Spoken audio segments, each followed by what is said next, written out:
we can resume our business.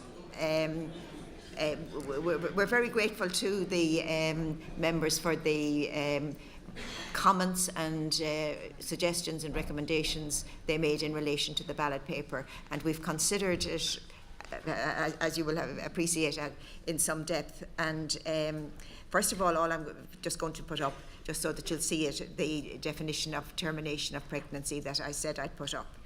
And then I'm going to move on to a revised ballot paper that we're going to discuss with you. This is not something that is going to happen necessarily. You're going to get a chance to vote on the changes that appear in it, but we're going to put the revised paper up, and we have identified where we see issues that you want to have included in the ballot paper, and we're going to go through those, and Dr. Doyle is going to do that. So I'll put up the revised ballot paper now, and Dr. Doyle will indicate the changes and what we're going to put to you to vote on in relation to the changes, by a show of hands, of course. So I'm going to speak through or talk through each of these, focusing on the areas where there was discussion and explaining why the ballot paper has been changed in the way that it has, and in some places why it hasn't been changed. So the first change, there was a general query about an 18-week gestation limit. We think that when that was explained, the person who asked the question, they were happy that that not be included. So we haven't included a separate column of 18 weeks. There was no real discussion around 1 and 2, so they've been left as they are. There was obviously a lot of discussion around 3 and 4. And our view is that 3 and 4 need to stay with the separation of physical and mental health, because there may be citizens among you who want to distinguish between those things. And if a majority took a different view that those two things should not be distinct, that would disenfranchise citizens from being able to express their view in the way that they want to express their view. So for that reason, we have left serious risk to physical health and serious risk to mental health as separate options 3 and 4. However, recognising the points that were made that a distinction should not be drawn between those two types of health, because they say that there isn't a distinction, we'll put to you the inclusion of an additional option, just serious risk to the health of the woman. And we appreciate that that may involve some element of repetition, but we thought it was the best way of ensuring that no citizens were disenfranchised while still recognising the view that was put forward by others that a distinction should not be drawn between physical and mental health. So that's the first thing I think that's going to need to be put to a show of hands vote as the judge later moves through the ballot paper with you. Then, in relation to the question of whether serious risk should be included, the view that we took was that there should be both options. So one with serious risk and one without the qualifier serious. And that explains why 6, 7 and 8 are there. Obviously the inclusion of 8 would depend on the view taken as the inclusion of 5. We think that's the best way of allowing, again, citizens to express the preferences that they want to express and take whichever view they want to on both of those types of options. We haven't included one framed in terms of the statutory language used in the 1967 Act. We think that the phrase risk to the health of the woman captures more or less that, captures what the English Act captures, but without using that sort of legalistic language that we haven't been using elsewhere in the ballot paper. But if there were a majority in favour of number 8, we would propose including in the final report a reference to the English statutory language as a way that another jurisdiction has given effect to that sort of idea. In relation to number 9, we haven't added incest for the reasons that were given, and I think that people who had raised that were happy with the answers that were given on that. It would be introducing a very different category of thing. Then in relation to 12, there's okay, maybe there's a question, but Just hang on for the mic if you wouldn't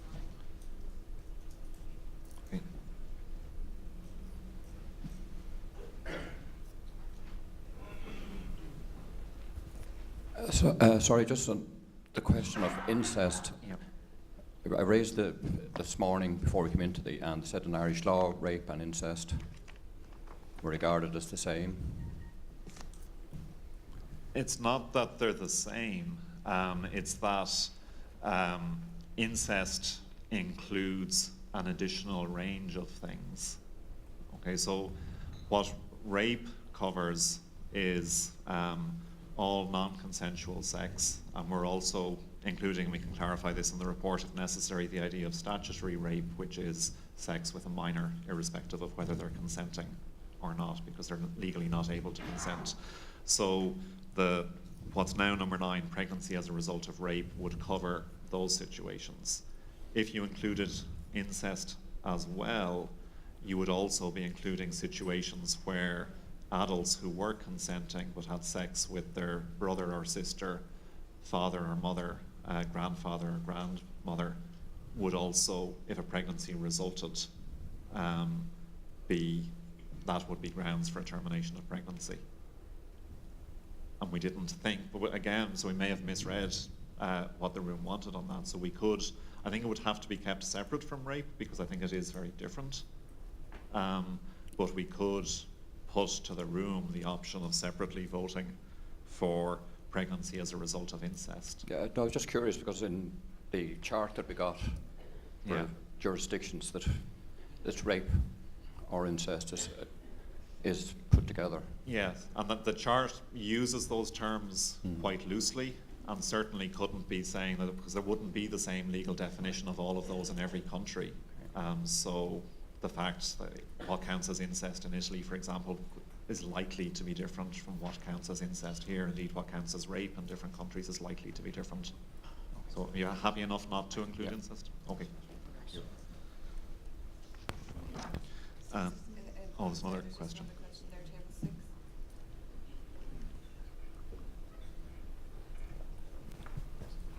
there, table 6. Just regarding 3, 4, 5, 6, 7, 8.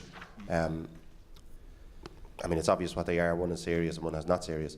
If you were to feel that you didn't want the serious in the text, so therefore you'd vote, or your option, now only as an example, your option was B1 for 6, 7 and 8.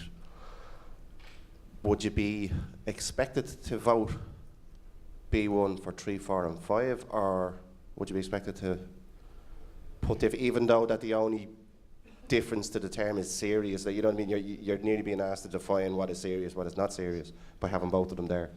So, you know, would you, or the same if you wanted serious in it, so you voted just like B1 for 3, 4 and 5, would you automatically vote B1 for 6, 7 and 8, because with the exception that it doesn't have serious, it's the same thing? So, do you know what I mean? Like that. Yeah. So I think it's a very good question. I think you need to consider each of them individually from 1 to 13, because you don't know how everybody else is going to vote on the other issues. So irrespective, if you were a person who was voting, somebody might want to vote in favour of 6, but would not know whether a majority of citizens will vote in favour of 6. So therefore that person would need to consider how they would vote in respect of number 3 as well, bearing in mind that they don't know how the rest of the room is going to vote on number 6. So I think you have to take each one in isolation and think that if what I wanted to happen doesn't happen in respect of any of the other reasons, what would I like the outcome on this one to be, and then vote for that. And that might mean different things to different people in different contexts, but I think the important thing is to take each line individually and imagine it's the only thing you're being asked to vote on.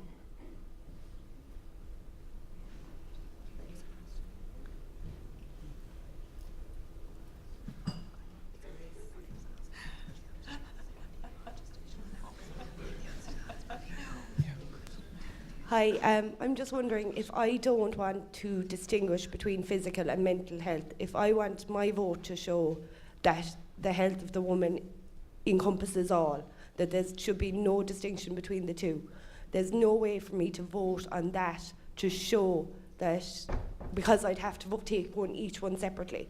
Like if I ignore and say prefer not to state an opinion, I don't get counted at all.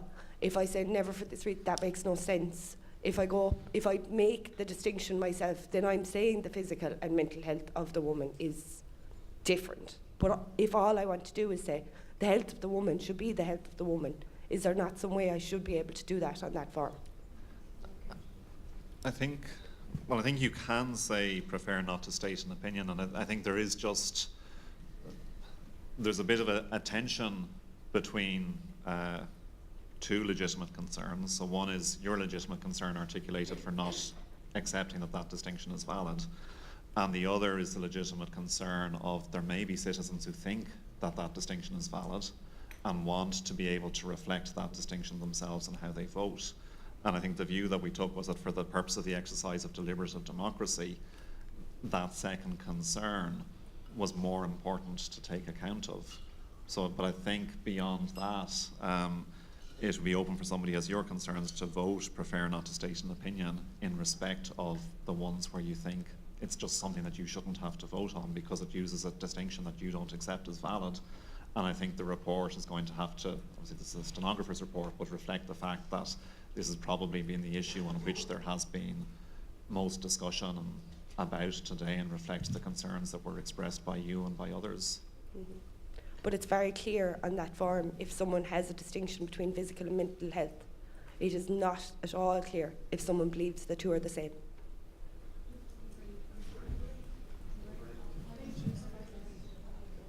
Yeah, but you read that. You have to mention them all. Yeah. Over here, table 4.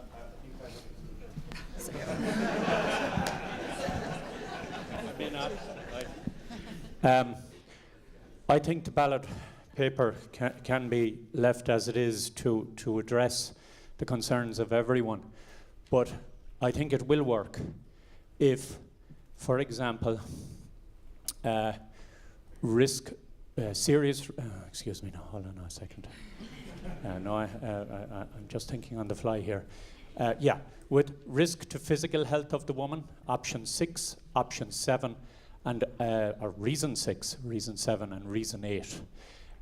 I believe that each member of the Assembly should only vote on one of these, and for the other two, they should prefer not to state an opinion. And the reasons for this is that if you don't want to make a distinction for regarding the mental health and the physical health of a woman, you would fill out row 8. If you only want to consider the physical health of the woman, you would fill out row 6 and then say prefer not to state an opinion for row 7 and 8. If you want to only include the risk to the mental health of the woman, you would fill out that row, which is row 7, and for row 6 and row 8, you prefer not to state an opinion. So I believe that the ballot paper will address everyone's concern here, but that they should only fill out one of rows 6, 7, and 8, and one of rows 3, 4, and 5. Can I just suggest, I think that might require us to change somewhat, for the purposes of this ballot, our understanding of what a spoiled vote is, but I can see the logic in terms of what you're suggesting in responding to the concern there. So maybe that's something for us to consider.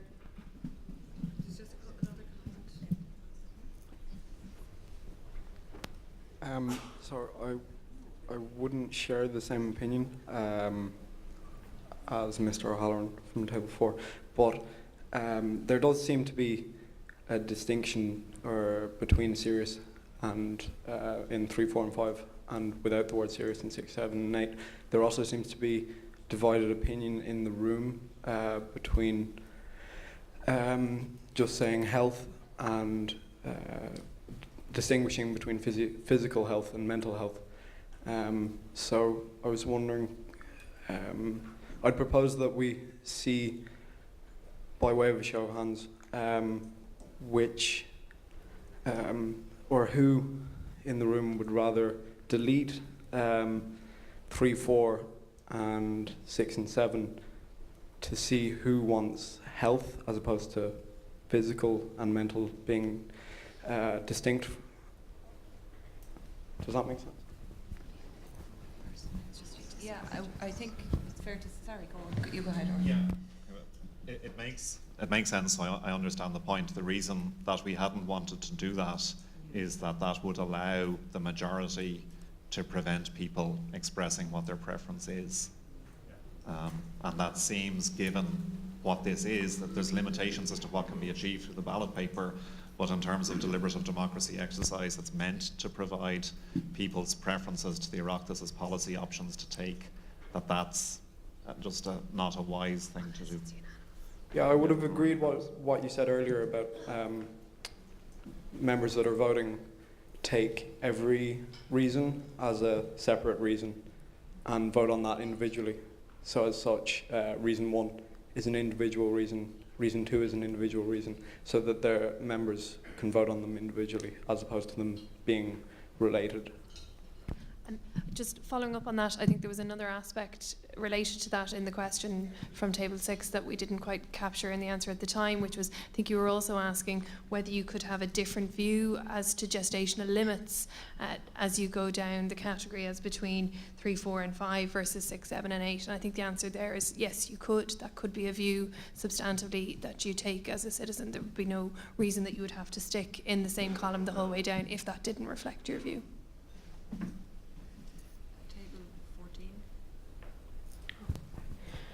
Sorry, just what the other citizen said about being able to express your view that if you wanted to not distinguish between mental health and physical health, is it possible to interpret 8 and 5 in that way, so that if I wanted, as my fellow citizen said, to just vote on not distinguish between mental and physical health and vote in that way, would it work if I sort of just preferred not to state an opinion on 3, 4, 6 and 7, and instead voted with 5 and, is that right, 5 and 8? Would that be a way of expressing that opinion? Because I would be in a similar position to the citizen at the other table in the way that I would like to vote.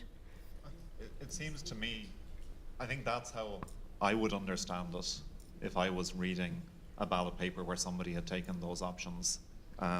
And I think that was the reason when we were redoing it, that in terms of 5 and 8, we didn't put in the words physical and mental and just referred to health. Okay.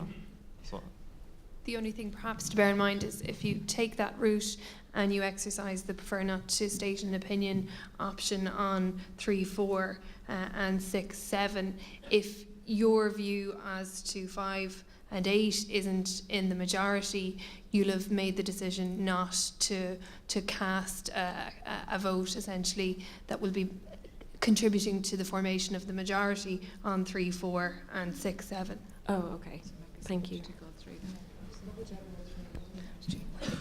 Hi, I was just wondering if it would be possible from questions 3 to 8 to include prefer not to state in the formation of majority, meaning if I decided to cast my vote on 5 and 8 and decided to take prefer not to say on the other ones, that if the majority preferred not to state on the on 3, 4, 6 and 7, that it would mean that the majority have chosen that they don't want it included and that they don't want to make a distinction.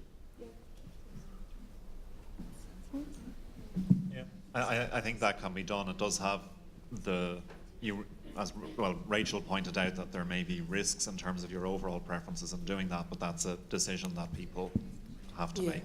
But like to actually actively include it in that, if 50 people preferred not to state, that would be a majority out of the 91 of us, or the 90 whoever. We'd have to revise the rules. We'd have to think about that. We'd have to revise the rules, the voting rules. Okay. Yeah. Table 3. I'm sorry, just in that, could we just not group them clearly say 3, 4 and 5, put them together, and if I've chosen that one option, serious risk to the health of the woman, that's clearly a group that have chosen that option, that they do not want to distinguish. And then 6, 7 and 8, group them as 3 together, and if only one box is marked in those 3, that we are a group who are not distinguishing between physical and mental health. Would that require a revision, or? I think that comes back to the suggestion essentially in substance that was made over here. So the key thing there, as I understand it, is the current rules are that a vote is spoiled if an option is not selected on each line. So that would require a change to allow you to put nothing on 2 lines without spoiling the entirety of the ballot. So that would be, I suspect... I think what you were suggesting, though, was to actually express prefer not to state an opinion, weren't you? Yes.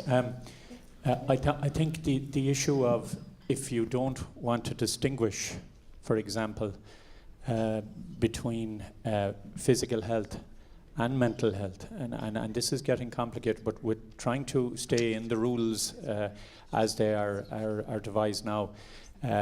If you don't want to make a distinction, I'm going to put forward a little change in that you vote for all 6, 7 and 8. And that way, your opinion is registered within the rules of the ballot presently. So if you don't want to make a distinction between physical and mental health of the woman, you would vote in 6, 7 and 8.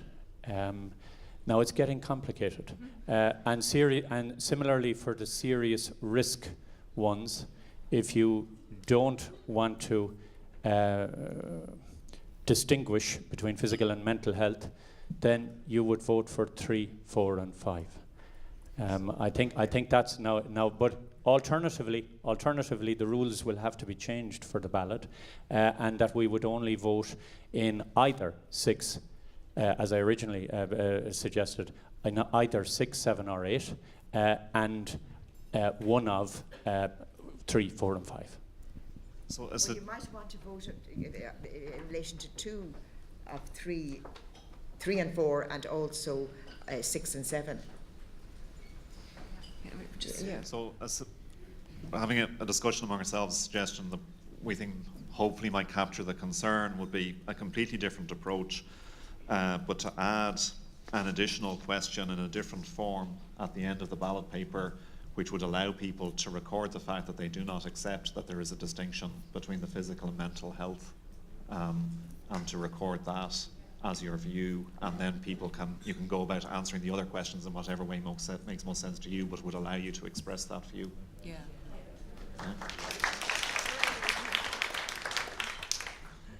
Okay. So what are we putting in? So we'll probably need to work on the wording of that, but it'll be something. I do not accept that there is a distinction between the mental health and the physical health of the woman. I think we'll try to mirror the language as much as possible. Okay. So we'll probably we'll come around to a show of votes and everything, so we'll add that in as something to vote on. The remaining issues. Number 12, socioeconomic reasons. That's just been included in response to the suggestions made from a number of tables.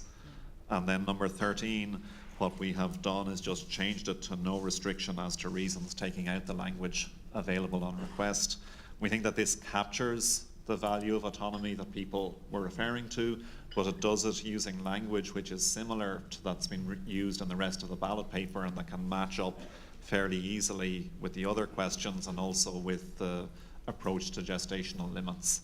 And I think there's loads of different ways you can express that, but we think this is the way of expressing that concern, that value, that some people want to vote for in a way that coheres best with the rest of the ballot paper. So that's why that proposal is being made.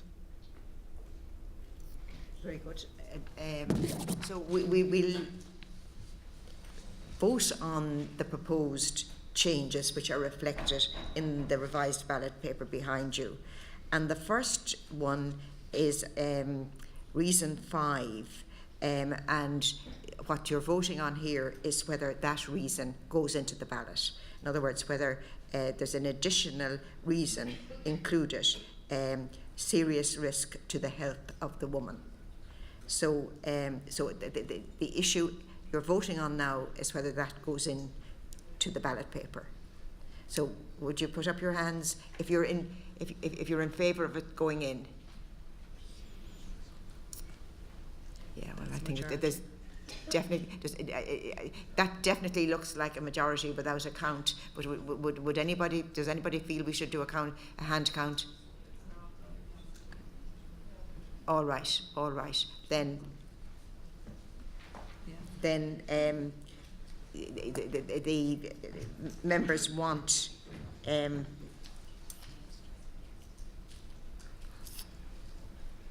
reason 5 to go in. Now we'll move on then to the next question, which relates to reasons 6, 7 and 8. As you know, the word serious is gone, and the question you have to vote on is whether you want the inclusion of 6, 7 and 8 with the word serious missing. If you do, put up your hands.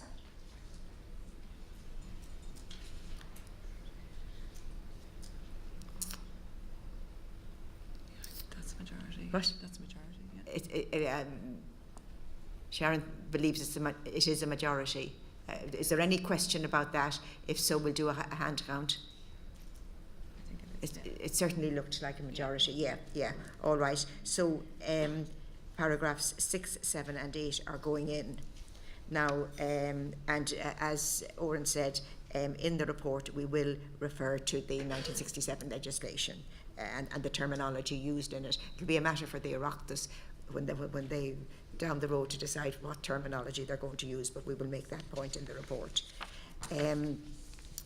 Then going on to number 12, what you have to vote on here is whether you are in favour of including reason 12, which is socio-economic reasons. So if you'd put up your hands, if you're in favour of that. Well, that certainly looks like a majority. Yeah. Is there anybody who is a bit concerned that it isn't a majority? Because if so, we'll do a hand count.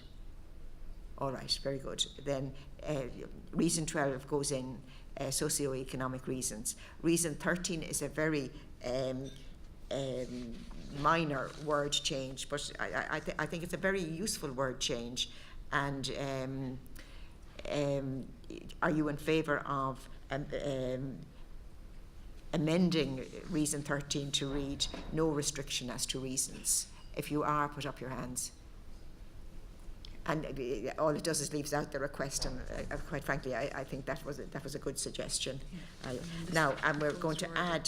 So it's not a new line; it's a separate question with 3 distinct answers. Yes. Yeah. Now, we'll be adding an additional reason. No, we'll be adding an additional statement. Is it? It's going to have a number. No. No. It would be a separate question on the ballot. There's a number to be added at the bottom of the ballot paper, and the question is. Well, the introduction to the question is: there is no distinction between the physical and mental health of the woman, and then you have 3 options: yes, no, prefer not to state. And if you're in favour of the addition of that question at the end of the ballot paper, put up your hands. Now, the next thing is, do I have to make any change to the rules to accommodate that? No. All right, very good. Well, we've got there at 1:45. So I think that's everything, isn't it? So, I mean, just procedurally what we'll do is we just have to print the ballot paper. We've already made most of those changes with the exception of putting that last one in. I suggest, given where we are time-wise, that we cast our ballot, and then you could, I mean, see what people think, have your lunch, and then come back for the result. I hope the hotel are okay with that. We might just, is that, yeah. So I think it'll broadly keep us. There's a question, is there? Oh, sorry, Jordan. Yeah. I was just wondering, could you print the ballot in landscape format, because it seems to be quite dense if you print it. Even the draft ballot is quite dense when it's printed in portrait. I'm not sure if it'll all fit on one page in that circumstance. We've just been consulting with our experts as to the best way to put the ballot paper, you know, from the point of view procedurally and so on. So I think whatever works best we'll do now that we've got that extra question to add in answer to that question, yeah. So I think you need to give us 5 or 10 minutes to produce the ballot papers. Oh, sorry, we have another question at the back of the room. Sorry, can you wait for the mic, please?